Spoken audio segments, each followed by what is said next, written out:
નમસ્કાર દર્શકો, India 7 news સાથે ફરી એકવાર હું મારિયા ખાન. જોઈએ આજના મહત્વના સમાચાર. દાહોદથી સમાચાર મળી રહ્યા છે. પહલગામ આતંકી હુમલાનો દાહોદમાં વિરોધ. દાહોદ શહેરમાં સજ્જડ બંધ પાડી વિરોધ નોંધાવ્યો. નાના મોટા તમામ વેપારી બંધમાં જોડાયા. સમગ્ર શહેરમાં સંપૂર્ણ બંધ પાડવામાં આવ્યું. Reporter Abhaysinh Raval, India 7 news, Dahod.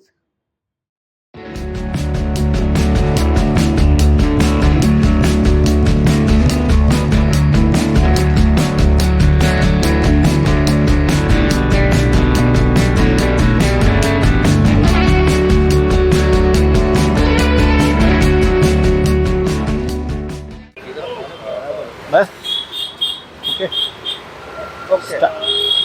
जय हिंद जय भारत. 22 તારીખે જે પહેલગામમાં આતંકવાદીઓએ નિર્દોષ સહેલાણીઓને મોતને ઘાટ ઉતાર્યા તેના વિરોધમાં આજે આખા દેશની અંદર લોકોમાં ખૂબ રોષ છે, ખૂબ ગુસ્સો છે.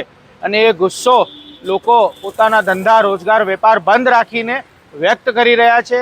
તે તમે અહીંયા દાહોદમાં પણ જોઈ શકો છો. દાહોદ જિલ્લાની અંદર, દાહોદ શહેરની અંદર આજે એક પણ દુકાન, ઇવન કોઈ ચાની લારીવાળો કે કોઈ પાનના ગલ્લાવાળો કોઈ પણ ખુલ્લો નથી.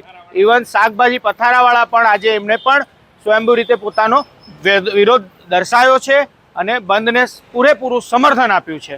જય હિન્દ જય ભારત.